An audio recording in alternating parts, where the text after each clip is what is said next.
ariko abanyabwenge bo bajyana amavuta mu mperezo zabo hamwe n'amatabaza yabo. Abanyabwenge bajyanye amatabaza ahantu habiri, ariko abanyabwenge bo, ngo ngeze ku murongo wa 4, ariko abanyabwenge bo bajyana amavuta mu mperezo zabo hamwe n'amatabaza yabo.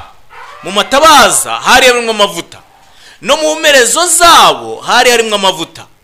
Aha rero niho itandukaniro ry'abapfu n'abanyabwenge ryari riri. Abapfu bajyanye amatabaza yabo, ntibajyana n'amavuta, ntabwo bigeze bitwaza amavuta ku ruhande. Umukwe atinze bose barahunikira, barasinzira. Uyu mugani, buriya ngo umugani ugana kariho, uyu mugani uraganisha ku iherezo ry'urugendo rwa gikristo.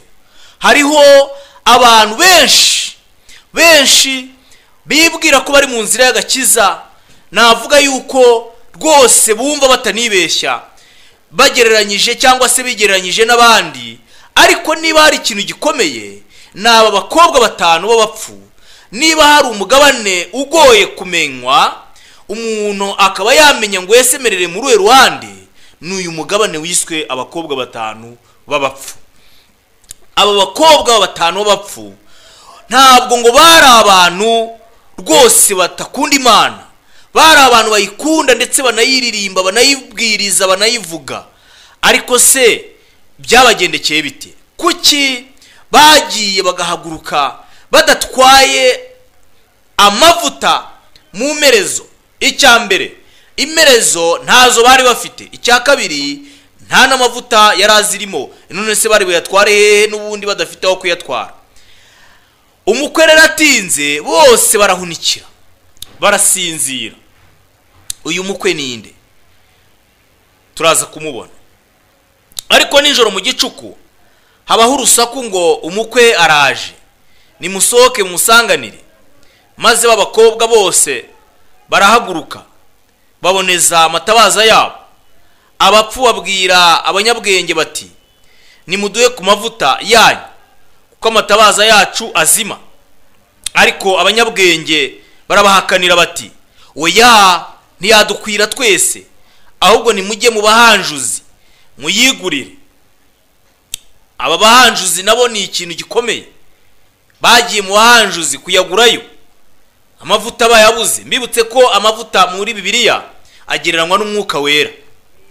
Bagiye kugura, umukwe araza, abari biteguye binjirana nawe mu bukwe, urugi rurakingwa. Hanyuma abakobwa bandi nabo baraza barahamagara bati, nyakubahwa dukingurire. Nawe arabasubiza ati, ndababwira ukuri yuko ntabazi. Nuko muwe maso kuko mutazi umunsi cyangwa igihe. Yesu niko yashoje uwo mugani avuga. Ese uyu mugani usobanura iki mu by'ukuri? Niki uyu mugani uvuga? Reka tujye mu gitabo cyitwa Imigani ya Kristo. Ni igitabo cyanditswe n'umuntu w'Imana witwa Ellen White. Ari icyo avuga kuri uyu mugani. Ndagira ngo nge namwe mureke dukurikire twumve. Ngo abakobwa 10 bagendagendaga ku gitabo cy'Imigani ya Kristo, umugabane wa 2, page ya 95. Ngo abakobwa 10 bagendagendaga iruhande rw'inzu y'umukwe. Buri mukobwa afite itara ryaka na peteroli mu icupa. Bose bari bategereje abakwe bafite ubwuzu.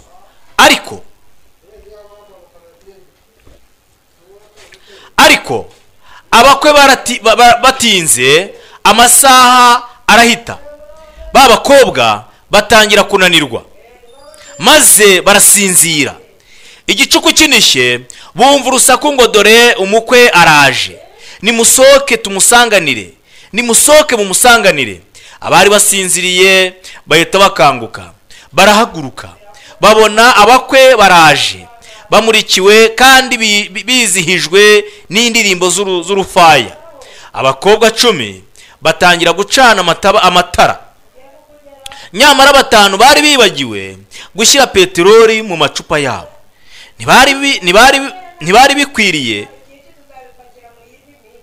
Ntibari bibwiye ko umukwe ari butinde.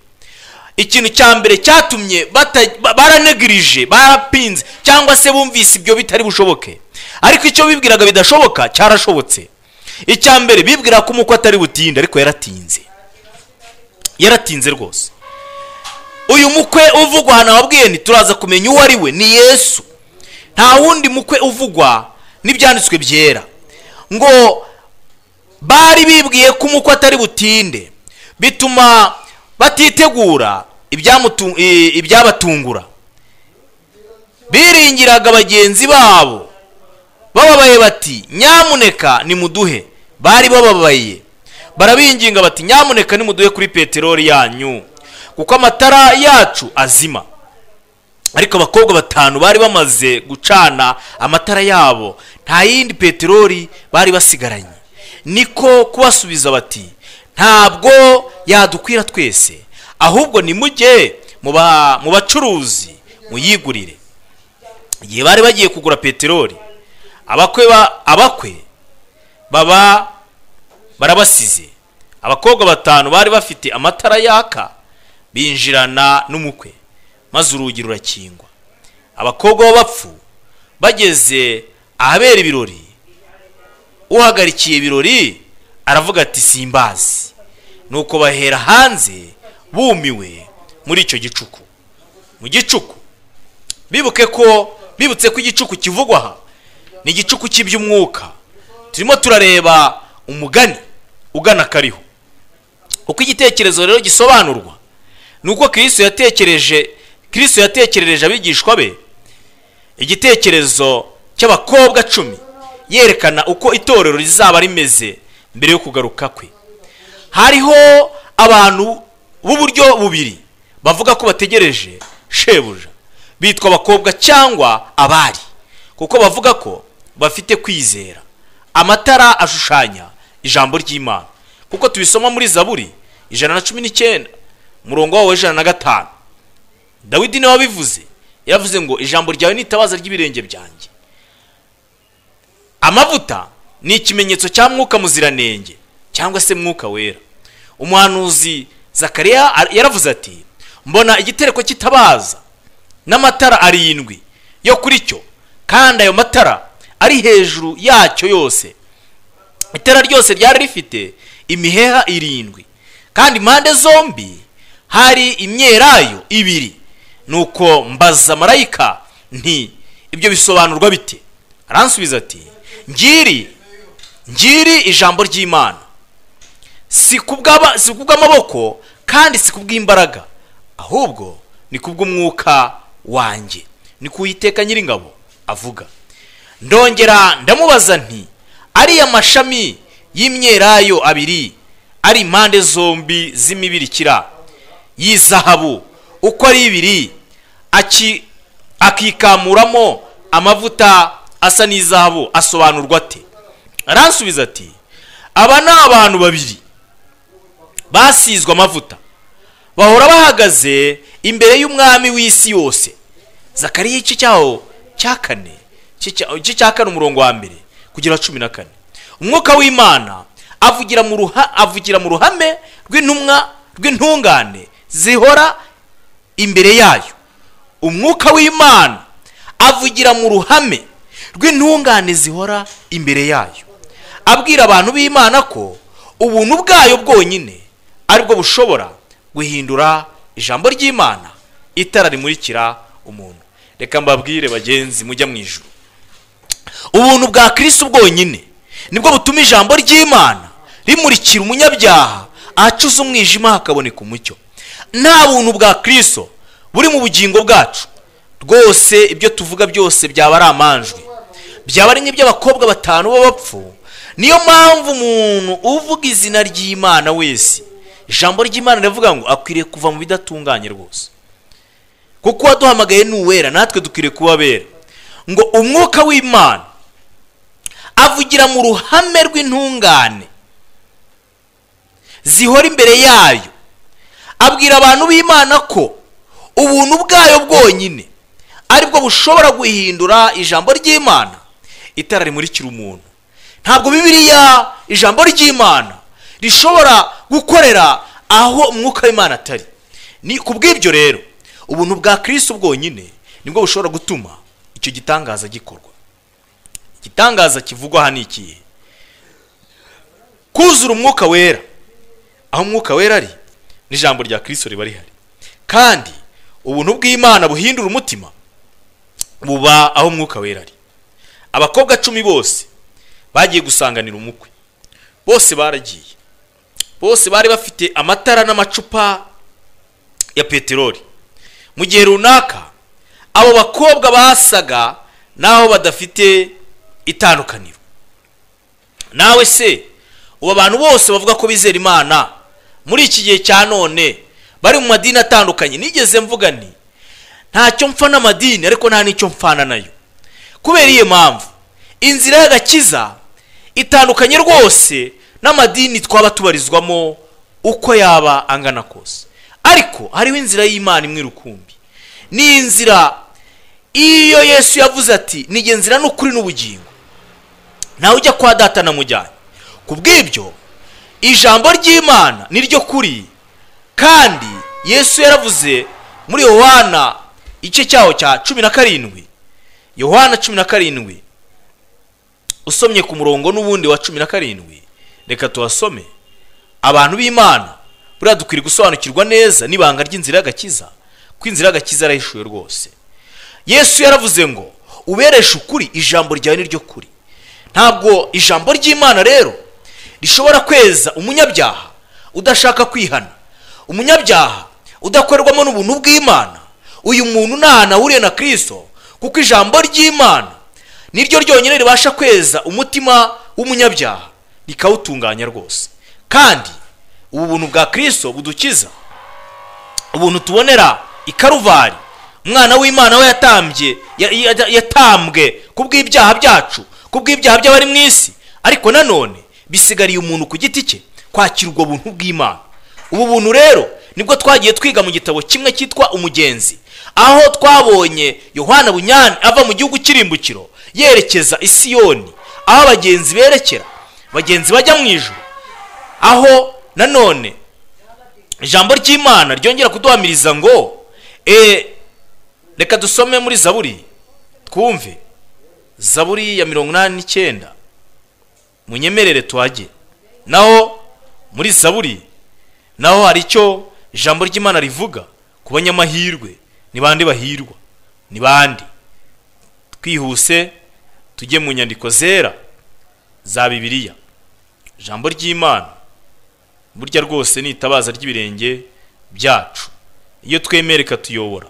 Nta kabuza iri jambo niryo kwizerwa, kandi ribasha guhindura amateka rwose, ribasha guhindura amateka y'umunyabyaha.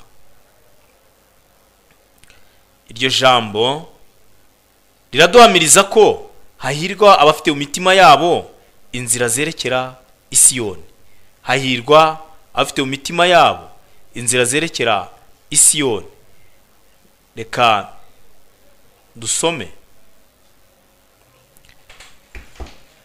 Ariko tugisoma twari turimo tureba uyu mugani, tukirimo gusoma iri jambo tubona muri Zaburi. Wenda ntabwo mpise ndigeraho, ariko nuko nguko rivuga. Yatubwira ngo hahirwa abafite mu mitima yabo inzira zerekera i Siyoni. Ese wowe mu mutima wawe iyo nzira irimo?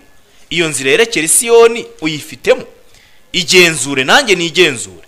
Uvandimwe, hari ukuntu tujya twiha ibyo tudafite, hari ukuntu tujya twihereza amasezerano atari ayacu.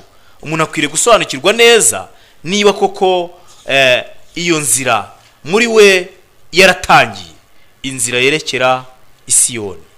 Hahirwa abafite mu mitima yabo inzira zerekera i Siyoni, kuko iyo niyo nzira rwose, nta yindi nzira Imana yigeze iturangira.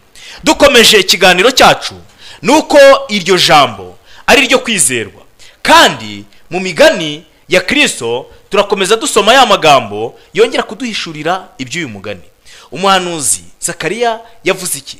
Yavuze yuko ubuntu bw'Imana bwonyine ari bwo bubasha gutuma umunyabyaha ahinduka intungane. Abakobwa 10 bose bagiye gusanganira umukwe, bose bari bafite amatara n'amacupa ya peteroli. Mu gihe runaka abo bakobwa basaga naho badafite itandukaniro. Uko niko itorero rigomba kumera mu gihe cyo kugaruka kwa Kristo.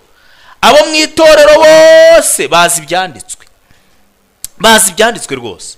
Bose bahamya ko Kristo agiye kugaruka, ariko mu gihe cyo gutegereza hacamo igihe. Iki kintu mukiteho bavandimwe, mu gihe cyo gutegereza hacamo igihe. Iki gihe cyaciyemo ni igihe gikomeye, igihe cyo kugerageza kwizera kwa. Haciyemo igihe cyo kugerageza kwizera kwa. Ubu se iki gihe duhagazemo ko ndeba nge nawe kiri kutugerageza, se turi buhinduka izahabu nziza cyangwa tuzahinduka inkamba? Nge nawe tubyibazeho. Haciyemo igihe cyo kugerageza kwizera kwabo. Urusaku rwakumvikana ngo dore umukwe araje, wasanga benshi badafite peteroli mu matara yabo. Bene abo ntibagira mwuka muziranenge, ngo bene abo bantu ntibagira mwuka muziranenge. Mbega ikintu gikomeye, ngo hacamo igihe cyo kugerageza kwizera kwabo. Urusaku rwakumvikana ngo dore umukwe araje, wasanga benshi badafite peteroli mu matara yabo. Bene abo ntibagira mwuka muziranenge. Nshuti mukunzi w'iki kiganiro, ndakwifuriza kwakira umwuka wera. Ukuri kutagendana n'umwuka w'Imana ntigushobora kweza umutima w'umuntu. Umwuka w'Imana adakoresheje uko kuri ntikwashobora guhindura ingeso z'umuntu nubwo yaba amenyeranye na Bibiliya. Iki kintu kirakomeye. Ngo umwuka w'Imana adakoresheje uko kuri ntikwashobora guhindura ingeso z'umuntu nubwo yaba amenyeranye na Bibiliya. Abanyamadini benshi bamenyeranye na Bibiliya, yewe barayisoma amanywa nijoro. Umva bavandimwe, hari abantu badateza busa mu gusoma Bibiliya. Ariko se ibaze nanjye nibaze, ubundi umwuka w'Imana ari muri wowe? Ubundi ibi byanditswe byera iyo ubisoma urabyumva? Ubundi wumva bigufasheho?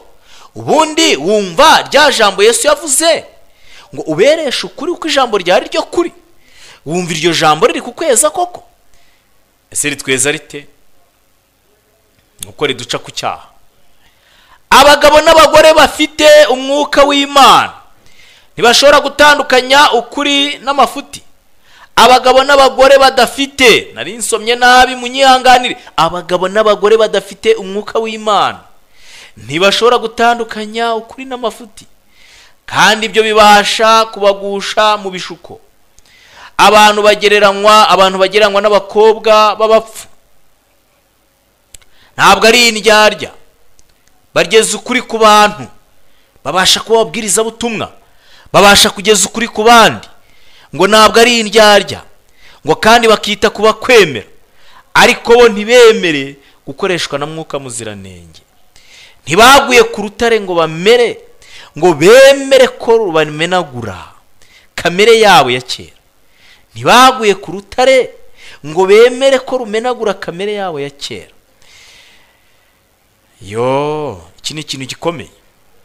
Banyuze mu murimo udashyitse, banyuzwe n'umurimo udashyitse. Ntibagiranye umushyikirano n'Imana, maze bituma batamenya kuyiringira. Umurimo bakorera Imana wasubiye inyuma, uba ku izina gusa. Pawulo avuga ko mu minsi y'imperuka hazaza ibihe birushya, kuko abantu bazaba bikunda, bakunda ibibanezeza aho gukunda Imana, bafite ishusho yo kwera, bafite ishusho yo gutungana, ariko bakana imbaraga zako. Ibyo tubisoma mu rwaka rwa Timoteyo, rwandiko Pawulo yandikiye Timoteyo rwa 2 igice cya 3 umurongo wa 1 ugeze ku wa 5, niho usanga ayo magambo. Bene abo bantu nibo babona bicika, bakavuga bati nta mahoro, nta kibi kiriho. Ibihe biri gucika, abantu bati nta kibi kiriho. Iyo abantu batewe ubwabo no gucogora kwabo, bingingira abandi ngo babahe icyo babura. Abantu barimo baringinga abandi ngo babahe icyo babura, ariko mu by'iyobokamana siko bimeze. Nta muntu ushobora kurihirira undi icyo abura. Imico ntitiririkanwa. Nta wakwizera Imana mu cyimbo cy'undi cyangwa ngo yakirire undi mwuka w'Imana. Gukiranuka kwa Nowa na Daniyeli nayo kwakiza ubwabo bugingo gusa, nkuko tubibona muri Ezekiel 14 umurongo wa 20. Gukiranuka kwa Nowa byakiza ubwabo bugingo gusa. Nowa, Daniyeli, Yobu, abo ni abakiranutsi twemera bari mu ijambo ry'Imana, ariko byakiza ubwabo bugingo gusa, ntago byagira uwo bikiza muri nge nawe. Imico y'umuntu igaragarira mu byago. Igihe cy'ibyago nibwo imico ibasha kugaragara.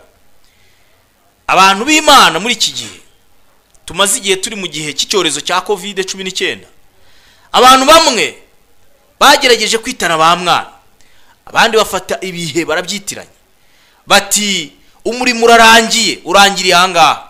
Ariko se ninde wabwiye yuko umurimo w'Imana uzarangizwa n'ibyago, n'amakuba, n'ibyorezo, indwara z'ibyorezo? Nemera nashidikanya ko uyu murimo uzagira iherezo ubwo Kristo azatangaza ko birangiye. Ariko ntabwo dukwiriye gufata nanone igihe ngo tugende tukitiranya umurimo w'Imana. Imana iracyakeneye ko abantu bayo bayiyegurira, kandi umurimo w'Imana ni ukwizera uwo yatumye ari we Yesu Kristo. Kuko Imana ikeneye ko hari benshi bataramenya iyo biva n'iyo bijya, basobanukirwa n'iyi nzira y'agakiza.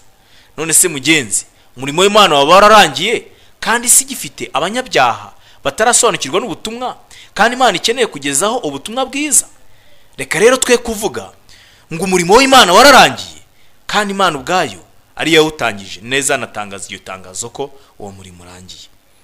Maze abakobwa bari basinziriye bagakanguka, ngo nibwo abiteguye bagaragaye bose. Iki kintu ndagira ngo ngisubiremo. Imico y'umuntu igaragarira mu byago. Igihe ijwi ryumvikanaga mu gicuku rivuga ngo dore umukwe araje. Bibutse iki gicuku kiri igicuku cy'iby'umwuka, kuko ntabwo ari igicuku kibigaragara, ntabwo ari ijoro twinjiramo buri munsi, ahubwo ni igicuku isi yinjiyemo ubwo isi yinjiraga mu binyoma, ubwo abantu binjizwaga mu kwigishwa inyigisho zidashyitse z'ukuri kwa Bibiliya. Ibwo nibwo igicuku cyari kinjiye. Iyo dusomye amateka y'itorero, igihe igicuku cyinjire mu itorero ni igihe kimaze igihe kirekire cyane, uhereye mu mwaka wa 300, hagati ya 300 na 400, ubwo ibinyoma byinjiraga mu itorero. Ndagira ngo mbabwire ngo kugeza bugingo Yesu azagaruka n'ubundi itorero riri mu bihe bikomeye, ari ibihe by'igicuku. Rero icyo gicuku kirahari rwose, nta gushidikanya, icyo gicuku kirahari. Igicuku cy'iby'umwuka kirahari. Rero twe kwitiranya ibintu. Igihe ijwi ryumvikanaga rero mu gicuku rivuga ngo dore umukwe araje, mbibutse yuko guhera mu cya 844 aribwo iri jwi ryumvikanye ngo umukwe araje, na mugingo n'ubu riracyavuga ngo umukwe araje. Ubu rero turi mu gicuku. Mwirinde abakobwa 5 b'abapfu barahari, bakomeje gutwara iby'Imana uko bidakwiriye. Niba se amadini ari menshi cyane, abayoboke bayo bakaba ari benshi cyane, ndetse uramutse unakoresheje janisha abantu bavuga ko bategereje Kristo ko ari benshi, ariko si imico yabo koko yarahindutse. Maze rero abakobwa bari basinziriye bagakanguka, nibwo biteguye bagaragaye bose, baratunguwe. Nyamara bamwe bari biteguye ariko abandi batiteguye, bityo akaga ni kaza gitunguro. Ibindi kubisoma mu gitabo cy'imigani ya Kristo page ya 97. Igihe urupfu ruzaba rubagera amajanja, nibwo ababeshejweho n'ubuntu bazagaragara. Igihe urupfu ruzaba erega rutugeza amajanja, ubu rero abantu babeshejweho n'ubuntu bwa Kristo barimo baragaragara. Gusuzuma gukomeye guheruka kuba mu gihe cyo kurangira kw'imbabazi. Gusuzuma guheruka gukomeye kuba mu gihe cyo kurangira kw'imbabazi, igihe umuntu aba atagishobora guhabwa icyo akeneye. Kurangira kw'imbabazi rero turabyegereje. Kubw'ibyo isuzuma ririmo riraba. Abagereranywa n'abakobwa 10 bose bavuga ko ari abakristo. Ngeze hahandi hakomeye cyane. Bose bavuga ko ari abakristo, bose bafite izina n'itara, bose bafite izina ko ari abakristo, bose bafite itara ari ryo Bibiliya, kandi bavuga ko bakorera Imana.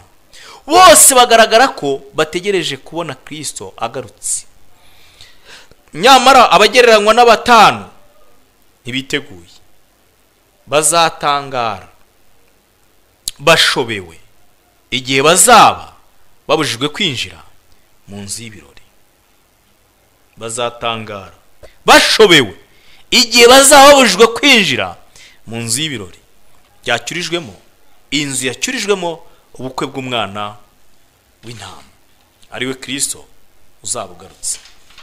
Mbibutsa iby'umugani turi kwiga ni Mateyo 25. Ni umugani w'abakobwa 10. Harimo umugani, harimo abakobwa 5 b'abapfu n'abakobwa 5 b'abanyabwenge. Nshuti muvandimwe, ndabizi neza ko uyu mugani usanzwe usoma, ariko witonde kuko aba bantu bose batwaye Bibiliya. Aba bantu bose nababwiriza butumwa. Aba bantu ushobora kubwiriza ubutumwa mu buryo bumwe cyangwa se ubundi. Ushobora kubura umuririmbyi uhimba indirimbo nziza, uzivana muri Bibiliya, uzikura mu ijambo ariyo jambo ry'Imana. Nshuti muvandimwe, witonde nanjye nitonde, kubera yuko ahangaha niho ubwenge buri. Kuki hariho abazakorwa n'isoni ku munsi w'urubanza. Ku munsi w'eruka benshi bazaba baburana kwemerwa mu bwami bwa Kristo. Bazavuga bati, twicaraga imbere yawe tukagaburirwa ndetse ukigishiriza mu nzira z'iwacu. Luka 13:26. Bazavuga bati, Nyagasani, ntitwahanuraga mu izina ryawe, ntitwirukanaga abadayimoni mu izina ryawe, ntitwakoraga ibitangaza mu izina ryawe? Ariko azabasubiza ati, sinigeze kubamenya, nimumve imbere. Mateyo 7:22 na 23. Ntibagiranye umushyikirano na Kristo muri ubu bugingo kubw'ibyo rero ntibashobora kumenya imvugo yo mu ijuru. Umva ikintu gikomeye. Ntibagiranye umushyikirano na Kristo muri ubu bugingo, ubu buzima, muri ubu buzima ubu turimo nibwo bugingo. Muri ubu bugingo ntabwo bigeze bagirana umushyikirano na Kristo. Nshuti mukunzi w'iki kiganiro, ndakwifuriza kugirana umushyikirano na Kristo bikitwa none. Ntiwibuke rero kuzagirana umushyikirano na Kristo ubwo azaba atangaje ngo birarangiye, ubwo umurimo w'imbabazi uzaba urangiye, ngo benshi bazatangira kuvuga yuko bari baziranye na Yesu, ariko azabwira ati, mwumve imbere, sinigeze kubamenya. Kubw'ibyo rero ntibashobora kumenya imvugo yo mu ijuru. Ikintu giteye ubwoba. Kumbi umuntu abasha kumenya imvugo yo mu ijuru akiri hano mu isi? Iki kintu tukigarukeho. Ntibagiranye umushyikirano na Kristo muri ubu bugingo. Kubw'ibyo rero ntibashobora kumenya imvugo yo mu ijuru. Umuntu udafitanye umushyikirano na Kristo muri ubu bugingo ntashobora no kumenya imvugo yo mu ijuru rwose. Amagambo ateye agahinda kurusha andi yose naya y'akaga avuga ngo, sinigeze kubamenya. Kugirana umushyikirano n'umwuka w'Imana. Ndasubira muri aya magambo aboneka kuri page ya 90 ya cya gitabo ya 98. Amagambo ateye agahinda kurusha andi yose naya ni aya y'akaga avuga ngo, sinigeze kubamenya. Kugirana umushyikirano n'umwuka w'Imana mwagiye mukerensa nibyo byonyine byajyaga kubaha umwanya mu birori by'ubukwe. Aya magambo arakomeye. kugirana umushyikirano n'umwuka w'Imana, mwagiye mukerensa. Imana indinde gukerensa, njye nawe iturinde gukerensa. Umwuka w'Imana aradusanga ku manywa na nijoro, akatwongorera, akatwibutsa ijambo ry'Imana, akatwibutsa kwera kwaryo, akatwibutsa amategeko y'Imana njye nawe twica ku manywa na nijoro, akatwibutsa ko umurimo w'umwuka w'Imana Imana ishaka kujya mbere, akatwibutsa ko wa murimo w'ubuntu watangiye mu mitima yacu Imana ishaka kuwukomeza, natwe tukaninira tugakerensa. Nibyo byonyine byajyaga kubaha umwanya mu birori byo mu bukwe. Aya magambo ndayakubwira nanjye nyibwira, ndayasoma nanjye nyisomera. Ntimushobora rero kuzagira uruhare muri bwo. Umuntu ufite umutima wagushijwe ikinya n'iby'isi ntashobora gukunda kunezezwa ntashobora kunezezwa n'ubwo bukwe cyangwa kubwishimira. Mwivukije ijuru kubera ko mwanze kugirana umushyikirano naryo. Mwivukije ijuru kuko mwanze kugirana umushyikirano naryo. Imana ikeneye umushyikirano wimbitse nawe. Imana ikeneye umushyikirano wimbitse nanjye. Ntabwo Imana yigeze igira uwiheza ku bijyanye n'agakiza. Amatara y'abakobwa b'abanyabwenge ntiyigeze azima muri iryo joro ryo kuba maso. Niyo yabamurikiye mu birori by'ubukwe. Bityo n'abakurikira Kristo bakwiriye kumurikira abari mu mwijima. Iyo ijambo ry'Imana rikoreshejwe na Mwuka Muziranenge, rihinduka umucyo n'imbaraga yo guhindura abaryakiriye. Umva iryo jambo. Iyo bityo ngo niyo, reka nsubire mu aya magambo, amatara y'abakobwa b'abanyabwenge ntiyigeze azima muri iryo joro ryo kuba maso. Ijoro ryo kuba maso, ntabwo ijoro ryo gusinzira. Niyo yabamurikiye mu birori by'ubukwe. Bityo n'abakurikira Kristo bakwiriye kumurikira abari mu mwijima. Turabamurikira abari mu mwijima bakwiriye kumurikirwa. Baramurikirwa nande? Baramurikirwa nanjye nawe. Ese twebwe amatara yacu aramurika? Ese arimo peteroli? Ese mu merezo ariyo mitima yacu harimo peteroli irazigamwe? Hariyo twazigamyemo? Hari imodoka, abantu bazi imodoka cyangwa ikinyabiziga, yaba moto yaba imodoka. Icyo nabonye mu kinyabiziga habamo essence cyangwa mazutu aho bita muri reservoir. Hakaba nanone na karaburateur, ari akantu kakira essence yo gukwiririkanya yo kujyanwa mu modoka. Ntabwo menyereye iby'ibyo byuma, ariko icyo nabonye nuko nabonye essence iva aho ibitswe ikajyanwa muri karaburateur kugira ngo ikwiririkanye imbaraga zayo, kugira ngo imodoka kinyabiziga kibone kigende. Rero ni nako ijambo ry'Imana rimeze. Umwuka w'Imana iyo ari muri twe, reka tugereranye na reservoir, ariko nanone reka tugereranye na karaburateur. Reka rero Bibiliya ijambo ry'Imana tugereranye na reservoir irimo umwuka w'Imana. Iyo ageze muri twe rero akwiririkanya imico y'Imana muri twebwe, bityo tukabasha kumurikira abadukikije. Iri jambo, iyo ijambo ry'Imana rikoreshejwe na Mwuka Muziranenge, rihinduka umucyo n'imbaraga yo guhindura abaryakiriye. Iyo bakiriye amahame y'ijambo ry'Imana, Mwuka Muziranenge ashyira mu mitima yabo imico y'Imana. Iyo bakiriye amahame y'ijambo ry'Imana, Mwuka Muziranenge ashyira mu mitima yabo imico y'Imana.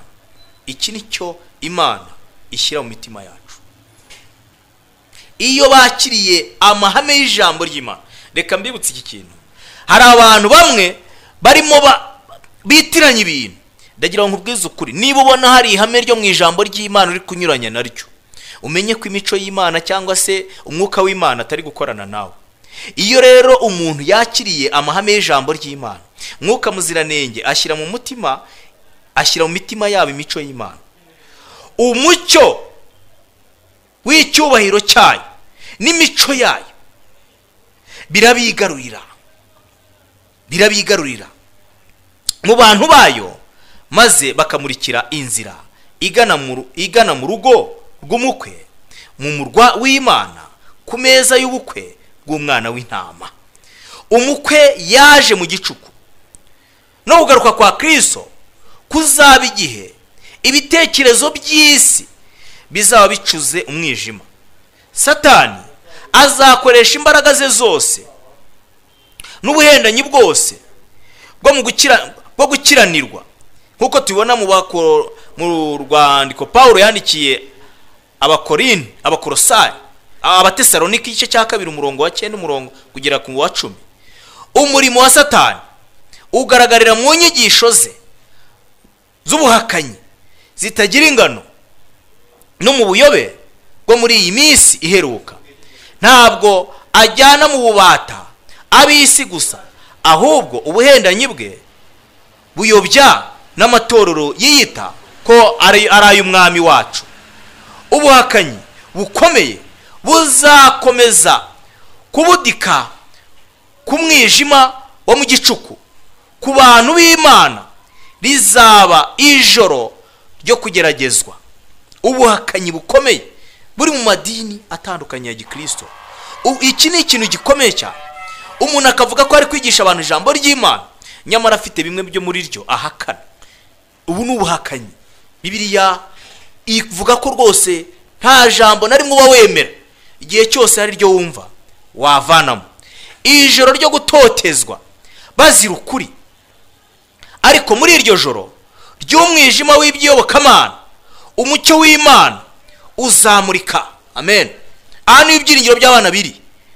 Ubuhakanyi bukomeye buzakomeza kubudika ku mwijima wa mu gicuku. Ku bantu b'Imana rizaba ijoro ryo kugeragezwa, ijoro ryo gutotezwa bazira ukuri. Ariko muri iryo joro ry'umwijima w'ibyobokamana, umucyo w'Imana uzamurika. Imana irabwira buri muntu wayo iti byuka urabagirane. Imana irabwira buri muntu wayo iti byuka urabagirane. Nshuti mukunzi w'iki kiganiro, Imana irakubwira ngo byuka urabagirane. Reka mbabwire nti Imana ibarinde. Reka mbabwire nti Mwami wanjye Yesu akomeze imitima yanyu kugira ngo irusheho kuzurwa n'ubuntu bwe. Kandi kuri uyu mugoroba Imana irabwira buri muntu wayo iti byuka urabagirane. Turi mu gihe cy'umwijima ukomeye cyane, ari ubuhakanyi bukomeye. Ndetse mu makuru mfite nawe ubasha kuba ufite, nuko ijambo ry'Imana riri guhindurwa, rihinduwe n'abanyamadini. Abantu bavuga ko ari bo batwaye umucyo barimo baragerageza kurigeranjura, barihereza umurongo aho kugira ngo bemere ko ari ryo ribaho umurongo. Barimo bararishyira kuri gahunda aho kugira ngo bemere ko ribashyira kuri gahunda. Nshuti mukunzi w'iki kiganiro, nshoje nkwifuriza ko Imana yanjye, Imana Data wa twese, Umwana n'Umwuka Wera bagushoboze gutera intambwe yo kwakira imico yayo, kuko Imana ikeneye kuduha imico yayo nizamurikira ahacuza umwijima, nizatuma abari mu mwijima basha kuvamo. Nicyo nakwifuriza nawe nifuriza mu izina rya Yesu. Dusenge. Shimwa Data, habwa icyubahiro kubw'ijambo ryawe ritangaje waduhaye mu gihe nk'iki. Dukomereze muri ryo kugira ngo rikomeze kutumurikira muri isi icuza umwijima. Igihe tugezemo kirakomeye cyane, aho umwanzi ari gukoresha ubuhakanyi kandi akoresheje ijambo ryawe, kuko ijambo ryawe ararizi cyane, yararyigishijwe bihagije. Udushoboze natwe gufatanya na Mwuka Wera turyige bihagije kugira ngo turimenye, nibura ku gipimo na Satani ariziho, nibwo tuzabashoboza kumunesha tumunesheje iryo jambo. Shimwa kuko uriduhaye kuri uyu mugoroba, uriduhaye kuri uyu munsi. Reka turi gushimire mu izina rya Yesu. Amen. Muraho. Hello. Nitwa Kay. Ndashaka kubasangiza inkuru yanditswe na Kaino. My name is Kay. I want to share with you the interesting story written by Kaino. waba warigeze wumva amazina abiri y'ikinyuranyo akoreshwa mu gusobanura imyitwarire y'abantu mu bibazo bitandukanye? Have you ever had two opposite names used to describe human attitudes in front of different problems? Optimiste na pessimiste. Optimistic and pessimistic. Ba nyiri ayo mazina turababona muri iyi nkuru. Here are the owners of those names. Muri iyi nkuru turasangamo abahungu babiri b'Abayahudi. Umwe ahagarariye optimism, reka tumwite op. Undi ahagarariye pessimism, reka tumwite pes. Bari impanga. In this story we are going to find two Jewish boys. One represents optimism. Let's call him Op. Another represents pessimism. Let's call him Pes. They were twins. Umunsi umwe se w'aba bana bombi yarabahamagaye. Umwe ntawari uri kumwe n'undi. Aganiriza buri wese ku giti cye ngo amenye icyizere bibitsemo cy'ahazaza. One day their father called them individually. He wanted to know the hope of the future for each. Abanza guhamagara Op. Aramubaza ati, "Nicyo uhamya neza ko utazabura kugeraho byanze bikunze mu gihe kizaza?" He called Op first and asked him, "What will you achieve inevitably in the future?" Op asubiza ati, "Icyo niteze ko nzageraho byanze bikunze, nzakura mbe muremure ndeshye na data." Op told his father, "I will grow up to be as tall as my daddy." Uwo mubyeyi akurikizaho Pace, nawe aramuhamagara. Aramubaza ati, "Niki uhamya neza kutazabura kugeraho byanze bikunze mu gihe kizaza?" The father continued with Pace. He called him for test. Then he asked him, "What will you achieve inevitably in the future?" Pace asubiza ati, "Byanze bikunze icyo nazabura kugeraho mu gihe kizaza ni urupfu." Pace told his father, "Inevitably in the future I will die." Uwo mubyeyi asigaye avuga ati, "Ndumiwe." The father stayed astonished. Reka dukomeze dukurikirana imiterere n'imitekerereze y'ikinyuranyo kuri abo bahungu bombi no mu bihe byakurikiyeho. Let's keep following the difference between those two boys in later times. Bamaze kuba basore babaye mu Burusiya, bakoraga umurimo wo gusiganwa ku magare. During their youth, Op and Pace were in Russia. They were cyclists. Mu rugaga rwabo Op na Pace babanje kubaho ari bo bonyine badafite imodoka. Among their group, only Pace and Op did not possess any car. Pace abwira Op ati, "Uzigarizwa twenyine jye nawe dusigaye tutagira imodoka mu rugaga rwacu." Pace told Op, "Do you know that in our group it's me and you who don't have car?" Op aramubwira ati, "Nyine ni jye nawe dusigaje kugura imodoka." Op replied, "All right. It's me and you who remain to buy cars." Mu gihe gito cyakurikiyeho Pace na Op bashoboye kwigurira imodoka z'ubwoko bwiza, izo bagendagamo batembera maze ishema rikabashengura. Shortly later, Pace and Op bought beautiful cars. When they were driving them, they felt proud. Umunsi umwe Pace na Op burira utugare twabo bajya mu myitozo, basiga imodoka zabo imuhira. One day, Pace and Op rode their bicycles to practice.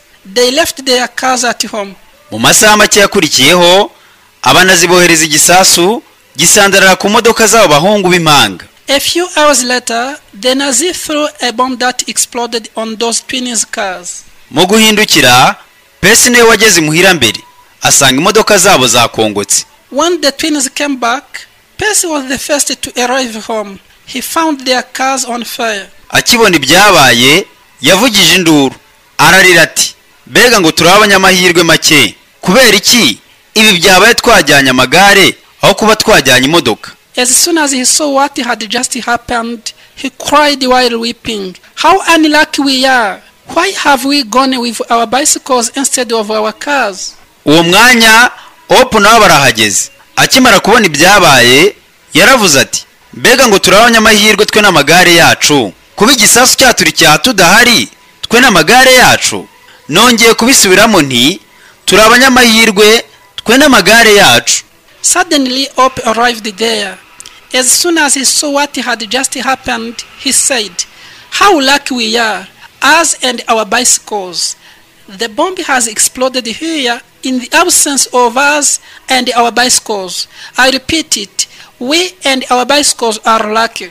Mu minsi yakurikiyeho abanazi barushaho kwibasira uwo mujyi. Hari mu ntambara kabiri y'isi yose. Abari batuye uwo mujyi bose barahunga. A few days later, the Nazis sped up the war against that town. It was during the First World War. All the inhabitants of the town fled. Mu minsi mike yakurikiyeho, abari bafite imodoka bapakiramo ibyabo n'ababo barahunga. Abo bahungu b'impanga nabo burura utugare twabo barahunga. Muri icyo kivunge cy'imodoka zabahurizagaho urusobe rw'amahoni. Those who possessed the cars used them to evacuate their people as well as their goods. The twins rode their bicycles and fled in the middle of cars blowing horns. Bidatinze baje gukomwa imbere n'urusaku rw'imbunda nini. Abanazi bari bafunze umuhanda, abari bafite imodoka bose barazita. Suddenly, they were interrupted by the sounds of the big guns. The Nazis had blocked the road. All the owners of the cars left them. Nyamara Opu na Pesi bo bagumana utugare twabo. Bashoboye gukomeza kutugendaho mu tuyira duto biruka ngo bakize amagara yabo. However, Pesi and Op kept going with their bicycles. They could ride in the small lanes and kept running away to save their lives. Pesi abwira Opu ati, nemeye ko wavuze ukuri. Wavuze ko turi abanyamahirwe ubwo twari dusigaranye amagare. Tumaze gutakaza imodoka zacu, twe twasigaranye amagare, nitwe abanyamahirwe. Uko niko kuri. Pesi told Op, I am convinced of your truth. You said that we are lucky to remain with our bicycles after losing our cars. That is true. They kept running. Bakomeza kugenda ku tugare twabo biruka kugeza ubwo bakomwe mu nkokora n'umusozi muremure. Bisaba ko amagare bayata aho bari bageze. They rode their bicycles until they were stopped by a high mountain. They were obliged to leave their bicycles there. Pesi abwira Opu ati, kuruza amagare yacu nayo tuyataye, urambwira ko arandi mahirwe dusigaranye? Then Pesi asked Op, our bicycles are left here. Will you tell me that we have any other luck? Opu aramusubiza ati, amahirwe turacyayafite, turacyafite amaguru, ahubwo cyo tuyakoreshe twiruka maze dukize amagara yacu. Op replied, we still have luck. Here are our legs. Let us use them to run away and save our lives. Bariruka burira umusozi barawuminuka. They climbed a mountain and descended. Bagera ku ruzi runini. They arrived to a wide river. Pesi asubiza amaso inyuma, iyo baturutse abona basatiriwe n'icyokoti cy'ibisasu kirimbuzi by'abanazi. Abanazi abanzi ruharwa w'abayahudi. Abayahudi nka Opu na Pesi. Pesi turned his eyes to see behind. He saw the smoke of Nazis bombs. The Nazis, enemies of Jews, including Op and Pesi. Pesi agaruye amaso imbere ye, abona isanzure ry'amazi magari n'umuhengeri wayo. Aravuga ati, dusigaje igihe gito gishoboka tugapfa. Nta yandi mahirwe tugifite. Siko bibona? Pesi turned again to watch the wide river that was in front of them. He said, we are in the smallest time before dying. We don't have any other luck, do we? Yibwiye ko uwabajije nta kindi gisubizo asigaranye. He thought that the person he was talking to, he did not have any other solution. Ariko Opu aramusubiza ati, turacyafite amahirwe tugifite ni iki gihe dusigaranye tukabona gupfa. But Op replied, we still have luck. The luck we have is this time we have before dying. Pesi aravuga ati, ntiwumva se none ugiye wakwemera ko igihe cyacu kigiye kurangirira ahangaha tugapfa? Ese nakwihanganira kubona aba banazi banyisha urw'agashinyaguro kuko ndi umuyahudi, bangiye uransangayo. Pesi said, exactly. Now you agree that our life Pesi said, exactly. Now you agree that our lifetime is going to end by here. I cannot wait to see how Nazis are going to kill us violently. Pesi said, exactly. Now you agree that our lifetime is going to end by here. I cannot wait to see how Nazis are going to kill us violently because we are Jews. Let me go first. You are going to meet me there. Iryo niryo ryabaye ijambo rya nyuma kuko yarivuza nijugunya mu ruzi. Iryo niryo ryabaye ijambo rye rya nyuma kuko yarivuze ari anijugunya mu mazi. Iryo niryo ryabaye ijambo rye rya nyuma kuko yarivuze anijugunya mu ruzi ngo yiya ku buzima hagendawe ibye birangira ubwo. iryo ni ryo ryabaye ijambo rye rya nyuma, kuko yarivuze anijugunya mu ruzi ngo yiyake ubuzima. Hagenda we, ibye birangira ubwo. That was his last word, because he pronounced it while he was throwing himself in the river. He gave death to himself, so he disappeared forever. Opa asigara wenyine ku nkombe y'uruzi, akomeza kugundirira igihe cye. Opa asigara wenyine ku nkombe y'uruzi, akomeza kugundira igihe cye, nubwo cyagaragaraga ko Opa asigara wenyine ku nkombe y'uruzi, akomeza kugundira igihe cye, nubwo cyagaragaraga ko kitarimo amahirwe namba.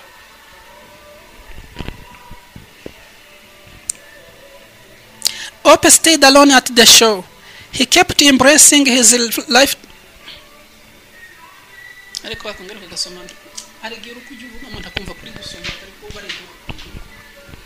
Opa asigara wenyine ku nkombe y'uruzi, akomeza kugundira igihe cye, nubwo cyagaragaraga ko kitakirimo amahirwe namba.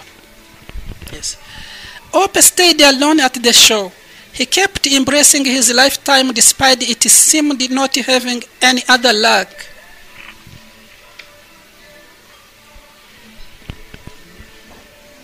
Ngewe rero ufite 45 turahandi rwitanye.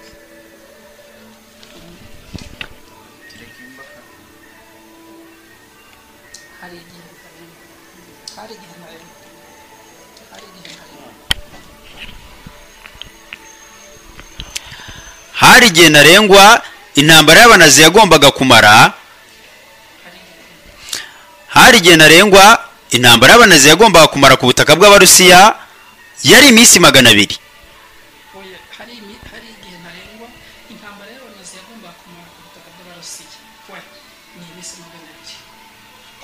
Kwari inkuru turi kubarase twabango ni cyatuba yari. Hari igihe ntarengwa intambara y'abanazi yagombaga kumara ku butaka bw'Abarusiya yari iminsi 200. There was a duration of Nazis war in Russia, 200 days. There was a duration of Nazis war in Russia. There was a duration of Nazis war in Russia, 200 days.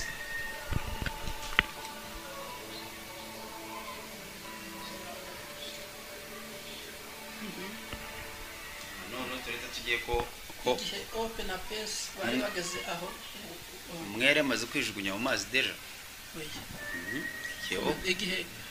Igihe Ope na Pesi bari bagezaho ubuhungiro bwabo burangiriye, iminsi 200 y'intambara y'abanazi yari yamaze kurangira nayo.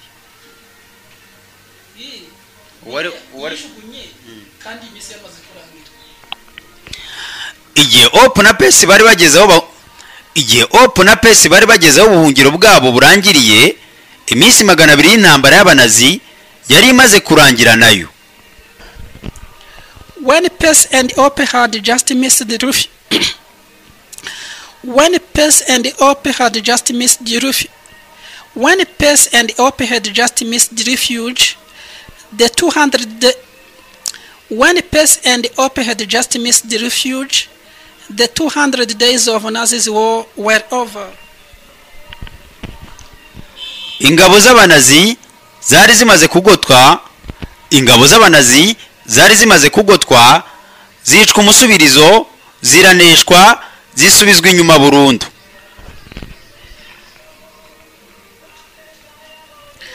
The Nazis' army was surrounded and being killed. The Nazis' army was surrounded and being killed. The Nazis' army was surrounded. The Nazis' army was surrounded and being killed. They were retreating forever. Ope ntiyahera, hahera Pesi n'intambara y'abanazi.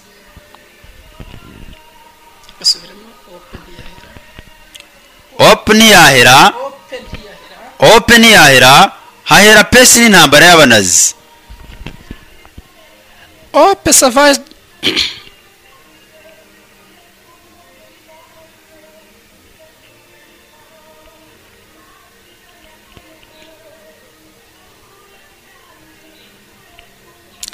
Hope survived,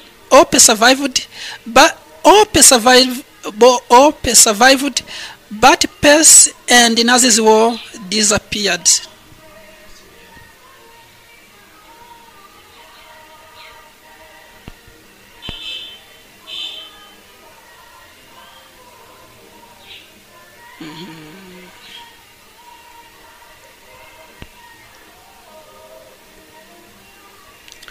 Hope survived, but peace disappeared with Nazi's war. No, as well as Nazi's war.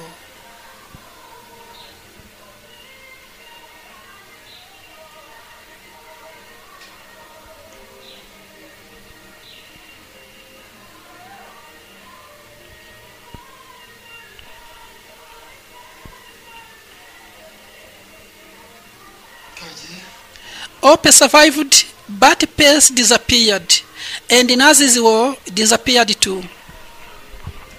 Hope survived, but peace. Hope survived, but peace. Hope survived, but peace disappeared, and Nazi's war disappeared too.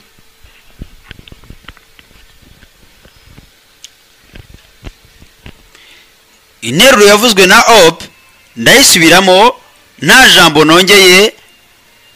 Interuro yavuzwe na Hope ndayisubiramo nta jambo nongeyeho nta n'iryo ngabanyijeho.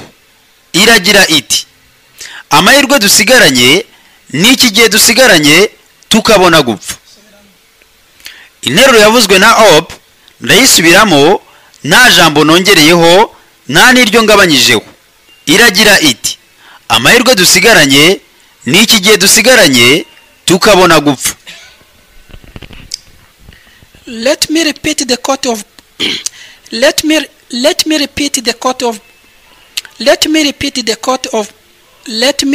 the quote of Hope. Let me repeat the quote of Hope.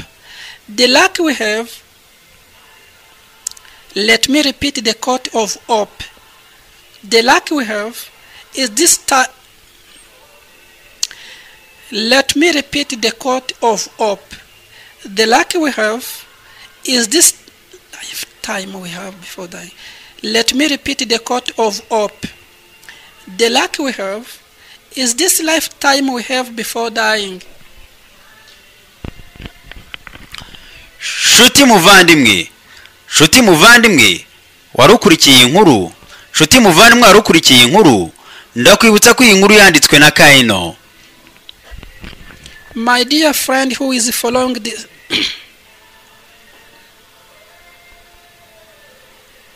My dear friend who is following this My dear friend who was following this story My dear friend who was following this story, I remind you that it was written by Kaino.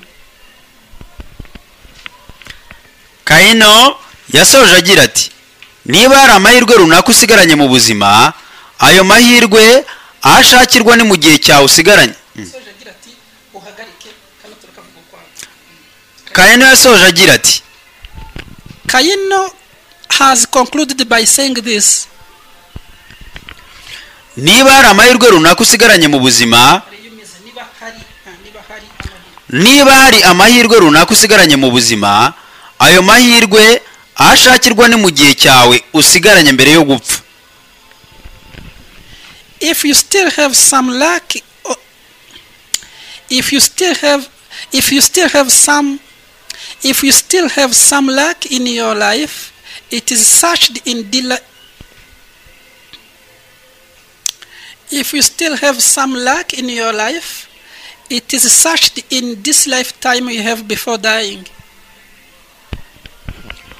Ukiriho ntukigere utakaza ibyiringiro byo kubaho. Ibyiringiro byawe byo kubaho ntibikwiriye kuzimira mbere yo kuzimira k'umwuka wawe wa nyuma wo kubaho. While you are still alive, don't lose your hope of living. Your hope of living must not disappear before your last breath. While you are still alive,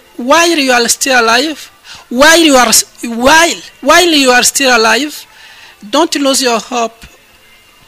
while you are still alive, while you are still alive, while you are still alive, while you are still alive, while you are still alive, don't lose your hope of living. Your hope of living must not disappear before your last breath. While you are still alive, while you are still alive, don't lose your hope of living. Your hope of living must not disappear before your last breath.